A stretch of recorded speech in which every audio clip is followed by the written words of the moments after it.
तो अगर मैं आपसे पूछूं कि आप में से कितने लोग हैं जो भी चीज़ें आप जानते हैं उसको अगर आपको किसी को एक्सप्लेन करना हो तो कितने परसेंट चीज़ें आप एक्सप्लेन कर। तो दोस्तों एक टेक्निक होती है जिसे हम फाइनमैन टेक्निक बोलते हैं। वो टेक्निक याद करने के लिए बहुत ही इफिशियंट होती है और ये कहा जाता है कि अगर वो टेक्निक आप इस्तेमाल कर लेते हैं तो ना सिर्फ आपको चीज़ें ज़्यादा बेहतर याद रहती हैं बल्कि आप मास्टर बन जाते हैं उस सब्जेक्ट के। तो आज उस टेक्निक को जानने की कोशिश करते हैं। एक साइंटिस्ट थे, फिजिसिस्ट थे, जिन्हें नोबेल प्राइज़ मिला था फाइनमैन। और उनके बारे में ये कहा जाता था कि वो किसी भी फिजिक्स के टॉपिक को बहुत सिंपल तरीके से एक्सप्लेन कर सकते हैं। जैसे फिजिक्स में क्वांटम मैकेनिक्स है, फिजिक्स में अलग अलग चीज़ें हैं जो बहुत टफ होती हैं समझाना। तो बच्चे ये कहते थे कि अगर कोई चीज़ नहीं समझ में आ रही है तो क्यों ना हम फाइनमैन सर से समझ लें। तो उस टेक्निक को जानने की कोशिश करते हैं, वो इतना अच्छा क्यों है वो जानने की कोशिश करते हैं, और अगर आपको वो इस्तेमाल करना है तो वो कैसे कर सकते हैं वो जानने की कोशिश करते हैं। सबसे पहले तो ये जानने की कोशिश करते हैं कि इस टेक्निक में है क्या। जब भी आपका ब्रेन कुछ याद करने की कोशिश करता है वो किसी चीज़ को इनकोड करता है, स्टोर करता है और ज़रूरत पड़ने पे उसको रिट्राइव करता है, लाके आपको दे देता है। लेकिन अब आप सोचने की कोशिश कीजिए कि आप बहुत सारे कॉन्सेप्ट जानते हैं, अब आप उसको रिट्राइव करके किसी को बताने की कोशिश कीजिए, आप कहीं ना कहीं अटक जाएंगे जहां पे आपको लगेगा कि यार ये चीज़ें तो मैं बहुत अच्छे से नहीं जानता हूँ। अब यही तरीका फाइनमैन इस्तेमाल करते हैं। वो कहने की कोशिश करते हैं कि आप किसी चीज़ को अच्छे तरीके से तभी समझ जाते हैं जब आप उस चीज़ को एक्सप्लेन करवाते हैं, और वो भी सिंपल लैंग्वेज में। उसके 4 स्टेप होते हैं, उन 4 स्टेप्स को जानने की कोशिश करते हैं और फिर जानने की कोशिश करेंगे कि इससे याद कैसे बेहतर होता है। 4 स्टेप ये हैं कि मान लीजिए कि कोई टॉपिक आपने पढ़ा है, अब उस टॉपिक को आपको ज़्यादा बेहतर याद करना है, एक्सप्लेन करना है। पहला है कि आपको एक टॉपिक चूज़ करना है। टॉपिक चूज़ करने में आप कोई भी टॉपिक चूज़ कर सकते हैं। हो सकता है मैं अपनी कहानी बताना चाहूँ, कहानी बताना आसान है क्योंकि उसमें कुछ याद करने जैसा नहीं है। तो कोशिश करें कि ऐसा टॉपिक एक्सप्लेन करने की कोशिश करें जिसकी लोगों को ज़रूरत हो और जो आपको याद भी करना हो। तो एक टॉपिक आपने चूज़ कर लिया, अब उस टॉपिक को आपको किसी को दूसरे स्टेप के तौर पे एक्सप्लेन करना है। एक्सप्लेन करना है एक छोटे बच्चे की तरह, कि जैसे आप किसी 10 साल के बच्चे को एक्सप्लेन कर रहे हैं, और ये बड़ा डिफ़िकल्ट काम है। मान लीजिए कि हम सेपरेशन ऑफ पावर के बारे में एक्सप्लेन करना चाहते हैं। अब सेपरेशन ऑफ पावर के बारे में आप सीधे बड़े-बड़े टफ लैंग्वेज, कॉन्स्टिट्यूशनलिज्म, मॉन्टेस्क्यू, ये सब एक्सप्लेन कर सकते हैं क्या 10 साल के बच्चे को? आप नहीं कर सकते। तो आप कोशिश कीजिए कि उसको सिंपल लैंग्वेज में बताने की कोशिश कीजिए कि जुडिशरी क्या होता है, कार्यपालिका क्या होता है, कानून कैसे बनते हैं, और फिर एक्सप्लेन करने की कोशिश कीजिए कि एक रेफरी होता है, ये होता है। उस तरह से बताने की कोशिश करेंगे तो 10 साल का बच्चा समझ जाएगा। अब जब आप 10 साल के बच्चे को समझा रहे होंगे, तो समझाते-समझाते आपको पता लगेगा कि यार आप बहुत सारी चीज़ें तो समझा ही नहीं पा रहे हैं। इसमें से बहुत सारी चीज़ें जो आपको पता है, लेकिन जब आप समझाने की कोशिश कर रहे हैं तो आपके पास वर्ड्स नहीं हैं, या आप टफ शब्द इस्तेमाल कर रहे हैं। तब आता है तीसरा स्टेज। तीसरा स्टेज में क्या है कि आपको जो भी कमियाँ हैं, या तो आप कॉन्सेप्ट को ही बहुत अच्छे से नहीं समझते, उन कमियों को फुलफ़िल करना है, या तो आपके पास शब्द नहीं है उन चीज़ों को एक्सप्लेन करने के लिए। तो वो शब्द लाने हैं जहाँ से आप सिंपल तरीके से 10 साल के बच्चों को एक्सप्लेन कर दें। तो तीसरा स्टेज ये है कि जो भी गैप्स हैं उसमें, जो भी कमियाँ आपको लग रही हैं कि यार ये चीज़ें सही नहीं हैं, ये चीज़ें मैं सही से एक्सप्लेन नहीं कर पाया, वो सारी चीज़ें जब आप कर लेंगे, तब हम आते हैं चौथे स्टेज की तरफ। चौथा स्टेज है कि जब भी फिर से आपको कहानी समझानी है, एक्सप्लेन करना है, क्योंकि आपको तब तक एक्सप्लेन करना है जब तक वो कॉन्सेप्ट आप खुद ना बहुत अच्छे से समझ गए हों और आपको याद हो जाए। एक्सप्लेन करना बहुत डिफ़िकल्ट है, आप एग्ज़ाम में लिखना डिफ़िकल्ट उतना नहीं है, लेकिन अगर आपको एक्सप्लेन करना है, किसी को समझाना है तो डिफ़िकल्ट होता है।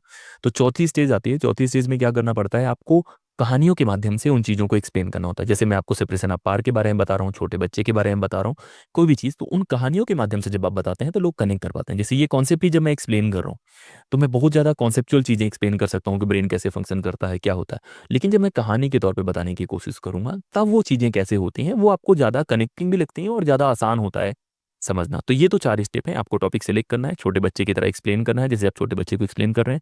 जो भी कमियाँ हैं वो दूर करना है, उसको वो जो गैप है उसको फुलफ़िल करना है, मजबूत बनाना है अपना कॉन्सेप्ट। फिर चौथा है कि उसको कहानियों के माध्यम से एक्सप्लेन कर देना है। ये काम अगर आप करते हैं तो आपको ज़्यादातर इन्फॉर्मेशन याद हो जाएगी। उसका रीज़न क्या है वो जानने की कोशिश करते हैं। तो 4 थ्योरीज़ हैं जो बताती हैं कि क्यों इस तरह की चीज़ें याद हो जाती हैं। पहला है रिट्राइवल की थ्योरी। रिट्राइवल क्या है कि जब भी आप कोई चीज़ एक्सप्लेन करने की कोशिश करेंगे, आप अपने दिमाग पे ज़ोर डालते हैं। दिमाग पे ज़ोर डालने की वजह से ब्रेन को बोलेंगे कि भाई वो इन्फॉर्मेशन ला के दो, मैं एक्सप्लेन करने वाला हूँ। तो बार-बार जब आप ये जो न्यूरल पाथवे है आपका वो बेटर होता जाएगा, याद करने की जो टेक्निक है उसमें भी रिपिटिशन है, रिट्राइवल है, उसकी वजह से चीज़ें बेहतर याद हो जाती है। दूसरा है कॉग्निटिव लोड थ्योरी। अब कॉग्निटिव लोड क्या है कि कोई भी कॉन्सेप्ट आप जानते हैं, आपके ब्रेन की लिमिटेड कैपेसिटी है, आप उसको बहुत ज़्यादा लोड नहीं दे सकते। तो पहले आपने क्या करा, उसको खूब टफ वर्ड्स के साथ ब्रेन में रख लिया। लेकिन जब आप एक्सप्लेन करने जाएँगे तो आप उसको सिंपल वर्ड से रिप्लेस करते हैं। जैसे सेपरेशन ऑफ पावर हो गया, क्वांटम फिजिक्स हो गया, तो जब आप इसको एक्सप्लेन करने जाएँगे तो जो टफ वाले वर्ड है ना, उसकी जगह आप सिंपल-सिंपल वर्ड्स लाएँगे। और वो कहीं न कहीं आपके ब्रेन पे जो लोड है वो कम कर देगा। अगर आपके ब्रेन पे लोड कम पड़ेगा तो आपका ब्रेन उसको आसानी से स्टोर कर देगा। जैसे एक बड़े पैकेट में आपने कुछ भर के इतर-बितर करके घर पे रख दिया। तो उतना वो ज़्यादा जगह लेगा ना, तो उसको अगर आप बहुत अच्छे से पैक करके रख के छोटी जगह में रख देंगे तो ब्रेन, घर वाले बोलेंगे कितना अच्छा कर दिया। सेम ब्रेन के साथ है, ब्रेन को ज़्यादा लोड मत दो, उसको सही से अरेंज करके दो चीज़ें वो याद रखता है। तीसरा है न्यूरल पाथवे का, कि जब बार बार चीज़ों को आप याद करते हैं, रिट्राइव करते हैं, कि एक बार आपने बताया, आपको लग रहा है अच्छा नहीं समझाया, आपने दूसरी बार बताया, फिर आपने इंप्रूव करा, फिर आपने इंप्रूव करा। तो इस तरह से जब बार बार आप एक्सप्लेन करते हैं तो आपके ब्रेन पे जोर पड़ता है, आपकी जो नसें हैं, जो नर्व्स हैं उससे एसोसिएटेड, उन पे जोर पड़ता है, वो मजबूत होती हैं, वो ज़्यादा बेहतर एक पाथवे बनाती हैं और आपको चीज़ें ज़्यादा बेहतर याद होने लग जाती है। और चौथा जो रीज़न है इन चीज़ों का, वो है कनेक्शन के बारे में, कि जब आप एक्सप्लेन कर लेते हैं तो आपको डोपामाइन मिलता है। मतलब कभी आप देखने की कोशिश करना कि आप बहुत सारी चीज़ें जानते हैं, लेकिन आप अपने अंदर रखते हैं तो आपको उतना खुशी नहीं मिलती है। लेकिन अगर आप किसी को एक्सप्लेन कर पाए वो टॉपिक, तो आपको अंदर से खुशी मिलती है। तो इस पूरे के पूरे प्रोसेस में जॉय आ जाता है, अगर आप किसी को एक्सप्लेन कर पाते हैं, किसी को कोई चीज़ बता पाते हैं, तो आपका ब्रेन भी खुश हो जाता है कि यार नहीं यार, मैंने आज कुछ काम करा है। तो उसकी वजह से भी चीज़ें आपको याद। तो ये है फाइनमैन टेक्निक, कि आप टेक्निक का इस्तेमाल कैसे करेंगे उसके बारे में हम बातें कर सकते हैं।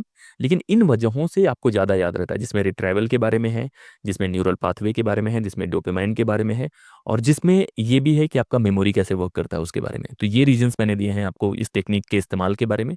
अगर आपको ये टेक्निक इस्तेमाल करनी है तो आपको कैसे करना है, आपको सिंपल कोई भी कॉन्सेप्ट उठाना है जो आपने पढ़ा है, और किसी छोटे बच्चे, अगर आपको कोई मिल जाता है, वैसे बच्चे मिलेंगे नहीं, उनको चॉकलेट देना पड़ता है, आप अपने दोस्त को एक्सप्लेन कर सकते हैं, या मिरर के सामने प्रैक्टिस कर सकते हैं। जैसे मैं बहुत बार करता हूँ कि मैं जब वीडियो रिकॉर्ड करता हूँ तो बहुत बार मैं अकेले ही बोल के प्रैक्टिस कर रहा होता हूँ, या कैमरे के सामने आप मेरे जैसा रिकॉर्ड कर सकते हैं, दोबारा चेक कर सकते हैं कि कितना अच्छा एक्सप्लेन करा है, फिर आप प्रैक्टिस कर सकते हैं। और बहुत बार अगर आप ये कर रहे हैं रिकॉर्ड करके, तो आप अपलोड भी कर सकते हैं, यूट्यूब में लोग पसंद करते हैं। तो खुद को ये तरीका याद आ रहा है कि नहीं आ रहा है। जैसे मैं बहुत बार कोई कॉन्सेप्ट एक्सप्लेन कर रहा होता हूँ तो मुझे पता लग जाता है कि इसमें ये चीज़ें और बेहतर बता सकते थे। तो दोबारा जब मैं एक्सप्लेन करूँगा तो उसको बेहतर कर पाऊंगा।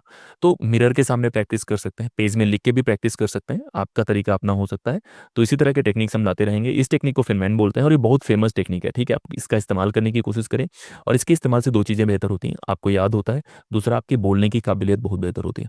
जितना आप एक्सप्लेन करेंगे उतने बेहतर आप होते जाएंगे बोलने में, उतना बेहतर आप बातें कर पाएंगे। और पर्सनालिटी का बहुत इंपॉर्टेंट हिस्सा है बोलना, एक्सप्लेन करना। बहुत बार आपको अपना रिलेशनशिप एक्सप्लेन करना पड़े, बहुत बार आपको कॉन्सेप्ट एक्सप्लेन करने पड़ते हैं, बहुत बार रिलेशनशिप के बारे में बताना पड़ता है, बहुत बार कोई कहानी बतानी पड़ती है।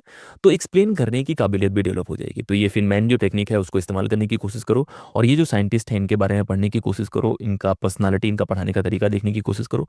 इसी तरह के वीडियोज हम लोग लाते रहेंगे। इस वीडियो में इतना ही, लगातार बने रहो। इंस्टाग्राम, टेलीग्राम पे जुड़ने की कोशिश करो, मेंबरशिप लेने की कोशिश करो, क्योंकि मेंबरशिप में बहुत सारे वीडियोज आने वाले हैं, और एक सपोर्ट सिस्टम की तरह भी है कि जहाँ पे आपको लग रहा है कि वीडियोज काम के हैं, जो वर्क कर रहा है, तो आपको मेंबरशिप एज ए ग्रेटिट्यूड भी ले सकते हैं आप। तो इस वीडियो में इतना ही, लगातार बने रहिए। जय हिंद।